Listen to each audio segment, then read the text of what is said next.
Hello everyone, myself Naveen Kumar, and today we discuss an important topic, that is Hall effect.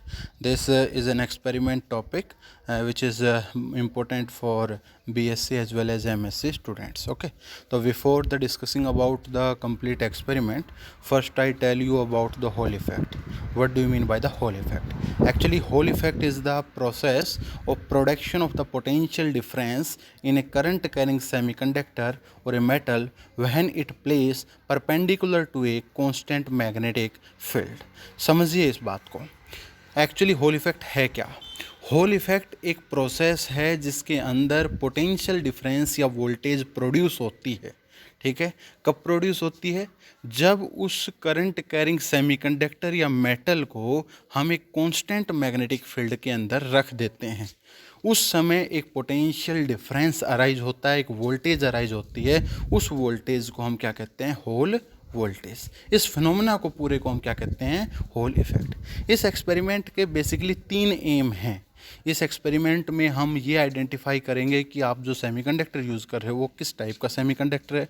दूसरा, हम ये determine करेंगे कि जो सेमीकंडक्टर आप यूज़ कर रहे हो उस सेमीकंडक्टर की कंडक्टिविटी एंड रेजिस्टिविटी क्या है।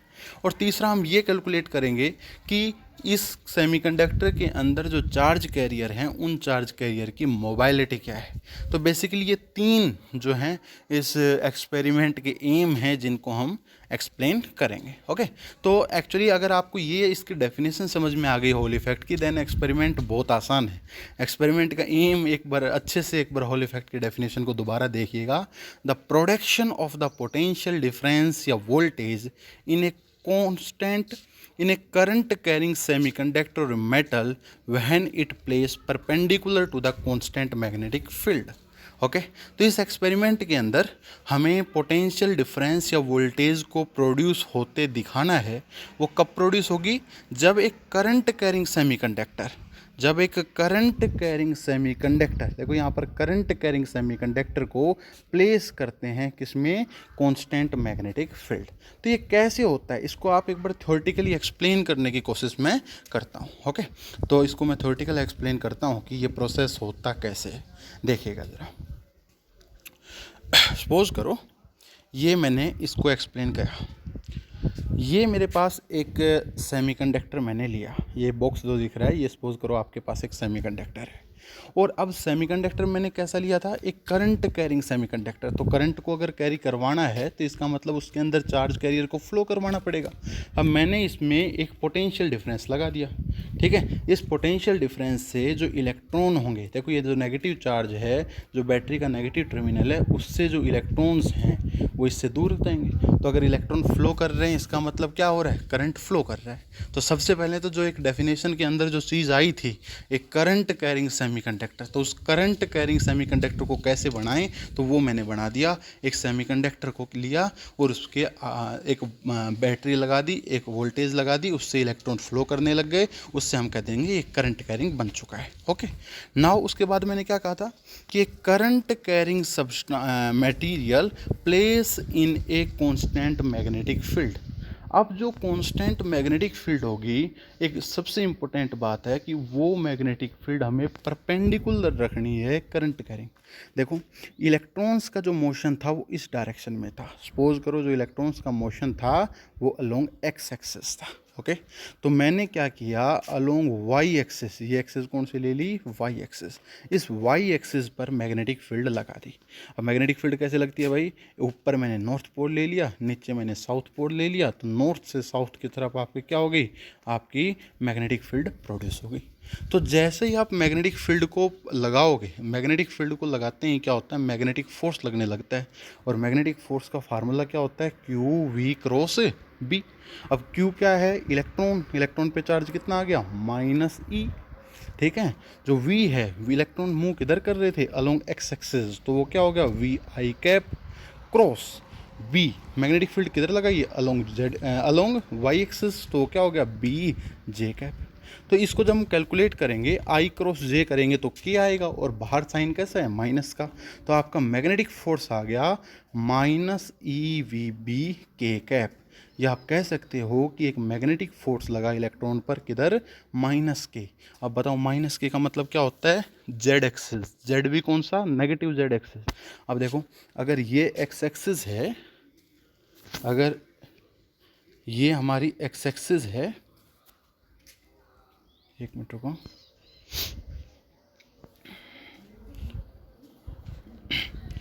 अगर ये हमारी एक्स एक्सिस है और ये हमारी वाई एक्सिस है, तो राइट हैंड रूल से आपको पता लग रहा होगा कि अबोव द प्लेन क्या बनेगी, जेड एक्सिस, और बिलो द प्लेन क्या बनेगी, -z एक्सिस। इसका मतलब बिलो द प्लेन आपका क्या हो रहा है, एक मैग्नेटिक फोर्स लग रहा है, मतलब पीछे की तरफ मैग्नेटिक फोर्स लग रहा है। अब एक बात समझ में आया कि पहले जो इलेक्ट्रॉन्स थे वो इलेक्ट्रॉन्स किधर मूव कर रहे थे, पहले जो इलेक्ट्रॉन्स थे वो अलोंग एक्स एक्सिस मूव कर रहे थे, लेकिन जैसे आपने वाई एक्सिस की तरफ मैग्नेटिक फील्ड लगाया, ये electron below the plane, plane के अंदर मूव करने लग गए। किस फोर्सेस की वजह से, इस मैग्नेटिक फोर्स की वजह से। समझे इस बात को। अब थोड़ा आगे चलते हैं। अब क्या किया, जैसे ही ये जो फोर्स आपका लगेगा, इस फोर्स से हुआ क्या, इस फोर्स से जो है इलेक्ट्रॉन्स जो हैं वो बिलो द प्लेन मूव करने लग गए। मतलब जो पीछे वाला जो प्लेन है, इस पर इलेक्ट्रॉन जाकर इकट्ठे हो गए। अब एक बात बताओ, इसका मतलब पीछे वाले प्लेन पर ये जो एक बॉक्स था, इस बॉक्स में ये जो सेमीकंडक्टर था, इसके जो बिलो प्लेन था उधर तो इलेक्ट्रॉन इकट्ठे हो गए, और मतलब उधर तो एक्सेस ऑफ इलेक्ट्रॉन हो गया, तो आपका जो फेस होगा उस पर क्या हो गई, डेफिशिएंसी हो गई। डेफिशिएंसी का मतलब क्या हो गया, पॉजिटिव चार्ज क्रिएट हो गया। तो नेगेटिव एंड पॉजिटिव चार्ज यहाँ से आपका क्रिएट हो जाते हैं, और जैसे ही जब भी कभी नेगेटिव और पॉजिटिव चार्ज क्रिएट हो तो वहाँ पर एक इलेक्ट्रिक फील्ड फ्लो करने लग जाती है। इस इलेक्ट्रिक फील्ड को कहते हैं EH, होल इलेक्ट्रिक फील्ड। मेरी बात समझे नहीं समझे, इस इलेक्ट्रिक फील्ड को हम क्या कहते हैं, EH, that is the Hall electric field, जो किधर से किधर प्रोड्यूस होगी जी, प्लस से माइनस, हाई पोटेंशियल से लो पोटेंशियल। अब देखो ज़रा सोचो इस चीज़ को, जैसे ही अगर ये इलेक्ट्रिक फील्ड आपकी पैदा हुई, तो जो इलेक्ट्रॉन था जो प्लेन के अंदर जा रहा था, इलेक्ट्रिक फील्ड की वजह से एक फोर्स लगता है जिसको हम इलेक्ट्रिक फोर्स कहते हैं, जिसका नाम होता है Q×E। अब Q कितना है जी, -E, और इलेक्ट्रिक फील्ड किधर लग रही थी, E×-K कैप। भाई अंदर की तरफ इलेक्ट्रिक फील्ड लग रही थी, नहीं लग रही थी। तो इसका मतलब एक फोर्स लगा, जिस फोर्स का नाम है इलेक्ट्रिक फोर्स, और वो फोर्स जो है वो किधर लग गया आपका, अलोंग K कैप, मतलब Z डायरेक्शन। समझ रहे हो। तो एक इलेक्ट्रॉन के ऊपर दो प्रकार का फोर्स लगा। एक फोर्स कौन सा लगा, एक फोर्स लगा उस पर मैग्नेटिक फोर्स, जो उसको अंदर की तरफ ले जा रहा था। एक फोर्स लगा बाहर की तरफ, जिसको हम कहते हैं इलेक्ट्रिक फोर्स। अंदर वाला फोर्स कितना था, अभी निकाला आपने, EVB, और बाहर वाला फोर्स क्या था, E×E। मेरी बात समझे नहीं समझे। तो इससे क्या हुआ, एट इक्विलिब्रियम, एक फोर्स अंदर लग रहा है, एक फोर्स बाहर लग रहा है, तो इक्विलिब्रियम पे क्या होगा, दोनों फोर्सेज एक दूसरे के क्या रहेंगे, बराबर रहेंगे। तो EVB = E×E। E से E अगर हम काटेंगे तो यहाँ से हमारा रिलेशन बन गया EH =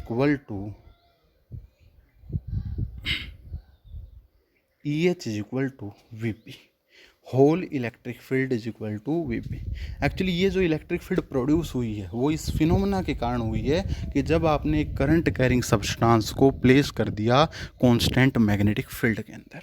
ओके, नाउ सिंपल सी बात है कि इलेक्ट्रिक फील्ड में और एक पोटेंशियल में, वोल्टेज में रिलेशन होता है। आपने फार्मूला पढ़ा होगा कि V = E×D। ओके, तो मैंने मान लिया कि इस जो आपने जो सेमीकंडक्टर लिया है, इसकी ये जो साइड है इसकी लेंथ x है, जो इसकी हाइट है वो y है, और इसकी जो ये थिकनेस है वो आपकी z है। तो इलेक्ट्रिक फील्ड इस थिकनेस के अलोंग पैदा हो रही है ना, तो V = E×Z। Z क्या है, इसकी थिकनेस है। ओके, तो V = क्या हुआ, E×Z। तो जब फॉर्मूला हम इसमें फॉर्मूले के अंदर ये प्लेस करते हैं तो आपने ज़रूर देखा होगा कि VH = VP×Z। This VH called Hall voltage. यही आपकी क्या कहलाती है, होल वोल्टेज, जिसको हम कैलकुलेट करना चाहते थे। तो आपकी होल वोल्टेज प्रोड्यूस हुई नहीं हुई, और इसका प्रोड्यूस होने का कारण क्या हुआ कि जब आपने एक करंट कैरिंग सेमीकंडक्टर को कांस्टेंट मैग्नेटिक फील्ड में प्लेस किया। क्लियर। अब इस होल वोल्टेज की एक दो फॉर्म है, जिन फॉर्म्स को हम मतलब जिस फॉर्म को कॉमनली पूछा जाता है वो फॉर्म देखिएगा। आपने अक्सर पढ़ा होगा current is equal to charge upon time, the rate of flow of the charge. Suppose करो एक मटेरियल के अंदर capital N number of charges हैं, तो करंट कैसे लिखा जाएगा, capital N into charge Q by T. मैंने इसको वॉल्यूम से मल्टीप्लाई कर दिया और वॉल्यूम से मैंने डिवाइड कर दिया, ठीक है। अब इस मटेरियल का वॉल्यूम क्या है जी, एक्स वाई इंटू जेड, तो क्या हो गया एक्स वाई जेड। अब एक बात बताओ, एक्स बाई टी क्या होती है, अरे भाई एक्स लेंथ है, टी टाइम है, तो एक्स बाई टी क्या हो गई, वेलोसिटी। तो ये रिलेशन आ गया I is equal to N Q V Y Z. इस जगह से हम वेलोसिटी को जो है, इस टर्म में जो वेलोसिटी है, ये वाली वेलोसिटी, इस वेलोसिटी को इस एक्सप्रेशन में पुट कर देंगे। तो पुट करने के बाद क्या आता है ज़रा देखिएगा।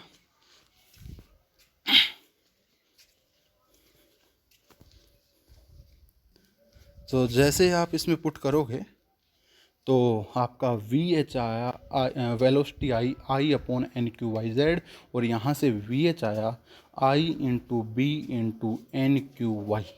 ओके, तो ये आपका डेरिवेशन हो गया होल वोल्टेज का। The whole voltage is equal to current into magnetic field divide by N. N is the charge concentration, number of charge per unit volume से जो आया है, क्यू चार्ज, वाई जो है इसकी थिकनेस। ओके, तो यहाँ से कुछ रिलेशन और आते हैं। होल कोफिशिएंट, होल कोफिशिएंट होता है जी 1/n क्यू। तो इस एक्सप्रेशन में 1/n क्यू निकालेंगे तो क्या आ गया, V H Y into I by B, I into B.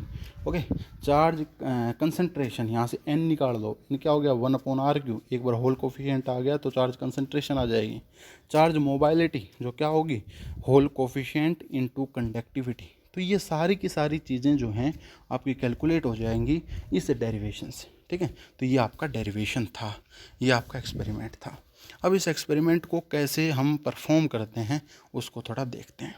Clear, देखिएगा, ये देखिएगा, थोड़ा सा इस फिनोमेना को देखिएगा कि मैंने एक बैटरी लगाई, अभी अभी कहा था ना करंट कैरिंग सब्सटेंस। तो जैसे ही मैंने बैटरी लगाई तो ये बैटरी से क्या हुआ, चार्ज फ्लो करने लग गए। अब मैंने मैग्नेटिक फील्ड लगा दी नॉर्थ और साउथ पोल। तो जैसे ही मैग्नेटिक फील्ड लगाओगे तो एक फोर्स लगेगा राइट हैंड थंब रूल से, जिसको हम मैग्नेटिक फोर्स कहते हैं। तो जो ये इलेक्ट्रॉन्स हैं, जो इलेक्ट्रॉन हैं वो आपके बिलो या अबो जो राइट हैंड थंब रूल के अनुसार जो हैं डिपॉजिट हो जाएंगे। और अगर डिपॉजिट हो जाएंगे तो क्या होगी, एक होल पोटेंशियल जो है, होल वोल्टेज जो है वो डेवलप हो जाएगी। तो ये आपकी होल वोल्टेज डेवलप हो गई, जो मैंने इसकी थ्योरी में एक्सप्लेन कर दिया था। अब थोड़ा आगे देखते हैं इसको। फिर क्या हुआ, अब इस एक्सपेरिमेंट को कैसे करते हैं वो देखिएगा। ये आपका कंप्लीट सेटअप है जो होल इफेक्ट, होल कोफिशिएंट्स को निकाल के लेके आएगा। अब मैं इंडिविजुअल एक बात बताता हूँ। ये एक मटेरियल है, जिस मटेरियल के बारे में आप निकालना चाहते हो, जिस मटेरियल की मोबाइलिटी निकालोगे, जिस मटेरियल का होल कोफिशिएंट निकालोगे, जिस मटेरियल को आप आइडेंटिफाई करोगे कि ये नॉर्थ है, सॉरी ये एन टाइप का है या पी टाइप का है। ओके, ये कंपास है जो नॉर्थ आपका मैग्नेटिक फील्ड की डायरेक्शन को बताने में हेल्प करेगा। ये होल इफ़ेक्ट का सेटअप है जिसका हम इस्तेमाल करते हैं। इस सेटअप से क्या होगा, वोल्टेज और करंट जो है एक साथ मेज़र कर पाएंगे। इस सेटअप के अंदर एक प्रोब है, ये प्रोब देखो। इस प्रोब को अगर आप इधर कर दोगे तो इस डिस्प्ले में करंट आएगा, इस प्रोब को आप इधर कर दोगे तो इस डिस्प्ले में वोल्टेज आएगी। और एंड ऑफ द डे आपको एक्सपेरिमेंट में अभी पता लगेगा कि आपको इस वोल्टेज और करंट के बारे में ही सारा जिक्र करना है। ओके,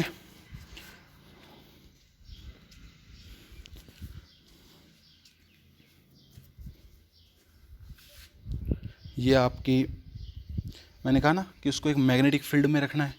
तो मैग्नेटिक फील्ड में कैसे रखा जाता है, एक इलेक्ट्रोमैग्नेट्स का यूज़ किया जाता है। इलेक्ट्रोमैग्नेट में हम करंट को पास करते हैं। तो जब हम इलेक्ट्रोमैग्नेट में करंट को पास करेंगे तो वहाँ पर एक मैग्नेटिक फील्ड डेवलप होती है। तो इस पूरे एक्सपेरिमेंट के अंदर हम मैग्नेटिक फील्ड को प्रोड्यूस करवाएंगे। तो मैग्नेटिक फील्ड को प्रोड्यूस करने का एक सेटअप है। तो उसके लिए हम कांस्टेंट करंट सोर्स इस्तेमाल करेंगे। इस कांस्टेंट करंट सोर्स को इलेक्ट्रोमैग्नेट्स के ऊपर लगाएंगे और वो एक करंट को सेट करेंगे, और करंट को सेट करने के बाद हम मैग्नेटिक फील्ड को वहाँ पर सेट करेंगे। एक्सपेरिमेंट के अंदर। ये आपका होल प्रोब है, गोस मीटर है। गोस मीटर से आपको जो मैग्नेटिक फील्ड आप प्रोड्यूस कर रहे हो उस मैग्नेटिक फील्ड की क्वांटिटी कितनी क्वांटिटी है टेस्ला में नापी जाती है। 1 टेस्ला है, 2 टेस्ला है, वो सेट करने के लिए, उसको मेज़र करने के लिए इसको यूज़ किया जाता है। ये गोस मीटर है, ये देखिएगा। तो अब हम एक्सपेरिमेंट को स्टार्ट करते हैं। तो सबसे पहले एक्सपेरिमेंट को स्टार्ट करने से पहले आप ज़रा ध्यान से, ये आपने मैग्नेटिक फील्ड इलेक्ट्रोमैग्नेट्स के अंदर आपने प्रोड्यूस करवानी है। ओके, ये मैंने गोस मीटर लगा दिया है जो इसको मेज़र करेगा कि कितनी मैग्नेटिक फील्ड जो है आप अप्लाई कर रहे हो। अभी 0 0 है। अब आपने इसमें से करंट को धीरे धीरे इंक्रीज़ करा है इलेक्ट्रोमैग्नेट्स के अलोंग। तो धीरे धीरे आप करंट इंक्रीज़ कर रहे हो। तो देखो इधर राइट हैंड साइड के अंदर आपकी मैग्नेटिक फील्ड प्रोड्यूस हो रही है। तो वो मैग्नेटिक फील्ड आपने देख ली, 2 टेस्ला आपने देख ली। अब मैंने क्या किया, इस मटेरियल को आपने इस मैग्नेट के अंदर रखना है, क्योंकि आपने करंट कैरिंग को मैग्नेट के बीच में रखना है। ओके, उसके बाद आपने क्या करना है, करंट कैरिंग, तो आपने उसमें करंट को प्रोड्यूस करवाना है। तो आपने स्टार्टिंग में 0.5 करंट ले लिया, देखो नोब करंट की तरफ है, और उस समय आपने वोल्टेज को मेज़र किया। तो करंट जैसे आपने करंट, फिर आपने नेक्स्ट स्टेप क्या करना है, करंट को आपने 1 सेट किया, उस समय आपने वोल्टेज को मेज़र किया, नॉब को राइट में किया और वोल्टेज को मेज़र किया। तो करंट को धीरे धीरे आपको चेंज करना है। स्टार्टिंग में करंट 0.5 लेना है, उस पर वोल्टेज देखनी है, उसके बाद करंट को 1 लेना है, फिर आपको वोल्टेज देखनी है, फिर आपको करंट को 1.5 लेना है, फिर आपको वोल्टेज देखनी है। इस तरीके से इस प्रोसेस को रिपीट करते रहो। तो आप इस प्रोसेस को जब रिपीट करते रहोगे तो आपको,